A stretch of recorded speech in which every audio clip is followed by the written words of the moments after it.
দুতিয়া দিঘির নতুন আরো একটি ভিডিওতে আপনাদের স্বাগতম। পূর্ব পাড়ে আছি। পূর্ব পাড়ে একটি মাছ হিট হয়েছে। এখানে বিকাশ দা একটি মাছ হিট করেছেন, তাই তিনি কিন্তু দৌড়াদৌড়ি করছেন মাছটিকে ধরার জন্য। এই একজন কিন্তু শুয়ে আছে, তার কিন্তু খবর নেই, তিনি রাতে হয়তো ঘুমায় নাই ভালোভাবে, তাই এখন ঘুমিয়ে নিচ্ছেন। যাই হোক, বিকাশ দা কিন্তু ব্যস্ত।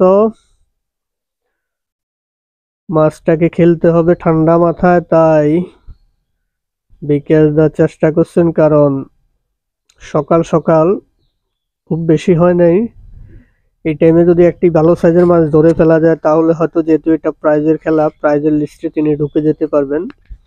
সেজন্য বিকাশদার চেষ্টার কমতি থাকবে না। তিনি এদিকে আসছিলেন, আবার এখন ওইদিকে যাচ্ছেন। দেখা যাক। মাছও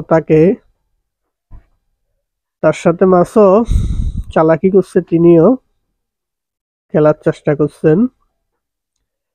তিনি আবার সাকিব আল হাসানের জার্সি পরেছেন ৭৫ নম্বর।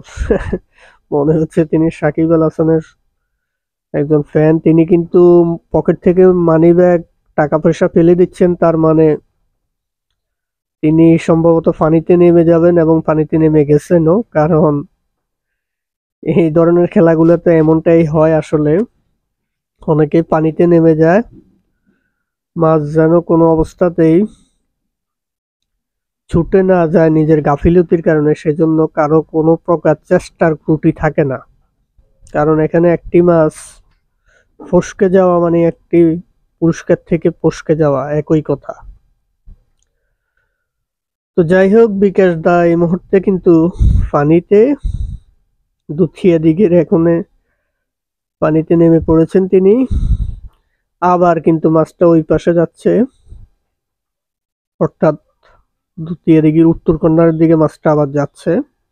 তার সাথে নেট নিয়ে একজন যাচ্ছে।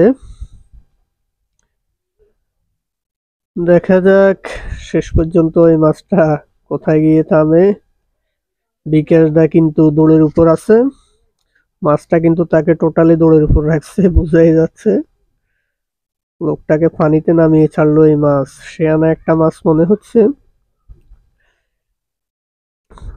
সেও পানিতে নামতে কার্পণ্যবোধ করেন নাই, কারণ মাছ ধরতে হবে আজ। যাই হোক, হাল ছাড়া যাবে না, তিনি হাল ছাড়তে রাজি না। বিকাশ দা হাঁটি হাঁটি পায়ে পানি দিয়ে হাঁটতেছেন। সম্ভবত তিনি কর্নারের দিকে মাছটাকে, এই ছিপটা ছুটে যাচ্ছিল। যাই হোক, তিনি ধরে ফেলেছেন আবার। এই ছিপ ছুটে গেলে কিন্তু এই মাছ সম্ভবত আর রাখা যেত না। যাই হোক, তিনি কর্নারের দিকে, একেবারে উত্তর পাশের শেষ কর্নারে চলে আসছেন। এই জায়গাটা ফাঁকা আছে, মনে হচ্ছে এই ফাঁকা জায়গা দিয়ে তিনি মাছটাকে আনার চেষ্টা করবেন।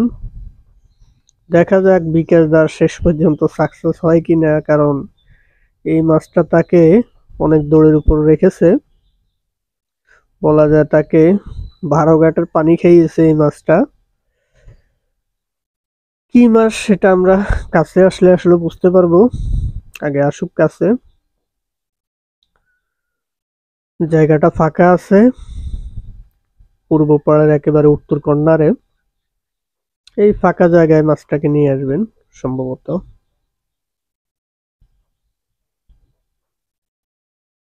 নেট নিয়ে দুজন প্রস্তুত, দুই পাশে মাছটা যেদিক দিয়ে আসে সমস্যা নেই, দুজন আছে প্রস্তুত নেট নিয়ে। এই একজন, তিনিও বয়োবৃদ্ধ মানুষ, তারপরও মাছের নেশায় চলে আসছেন দুতিয়া দিঘিতে। আসলে মাছের নেশাটা আজব নেশা। এখানে রোদ বৃষ্টি কিছুই নেই। যারা এই মাছ শিকারের সাথে যুক্ত, তারা ঝড় বৃষ্টি কিছুই মানেন না, বা রোদ বৃষ্টি, তাদের কাছে এগুলো তুচ্ছ। একটা বড় মাছ যেন ধরা যায়, ওটাই তাদের চেষ্টা থাকে, এবং একটা মাছ ধরলেই তাদের মুখে হাসি ফোটে। দিন শেষে এটাই সত্য। যাই হোক, বিকেল দা মাছটাকে মোটামুটি কিনারে নিয়ে আসছে। মাছটা একটু নাড়াচাড়া দেখা যাচ্ছে। সম্ভবত কিছুক্ষণের মধ্যেই আমরা ফলাফল জানতে পারবো, দেখা যাক। মাছটা তবে তাকে বগিয়ে ছেড়েছে, এতে আর বলা রাখে না। ওটাকে পানিতে নামিয়ে একেবারে নাজেহাল করে ছেড়েছে মাছটা। যাই হোক, শেয়ানা টাইপের একটা মাছ বোঝা যাচ্ছে। কোথায় থেকে দৌড়ে কোথায় আসলো মাছটা। এখানে বড় দিঘিগুলো তো সাধারণত এরকমই হয়, বড় মাছ ধরলে এগুলা খেলতে একটু সময় নেয়। যেহেতু আমাদের অ্যাকশন ক্যামেরা বন্ধুরা, এখন মাছটা একটু ছোট দেখা যাবে না, নেটে চলে আসছে। তবে আমরা নর্মাল ক্যামেরা আপনাদেরকে দেখানোর চেষ্টা করবো। মাছটা রিয়েল সাইজ চলে আসছে নর্মাল ক্যামেরা।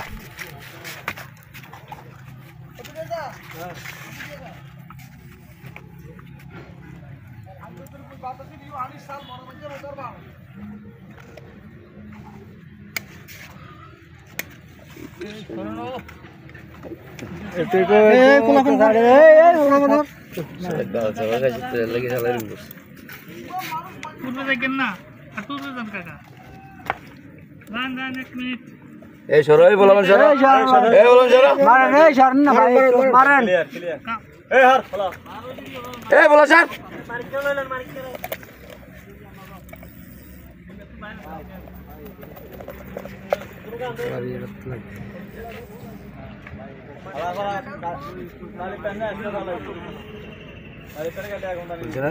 নেড়ি ঢেলো, নেড়ি ঢেলো,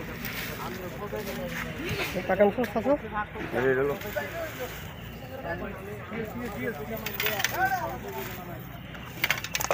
যাই, হ্যাঁ, এই গামছাটা ভিজে ভিজে পানি খাবার, পানি চুবা, পানি চুবে,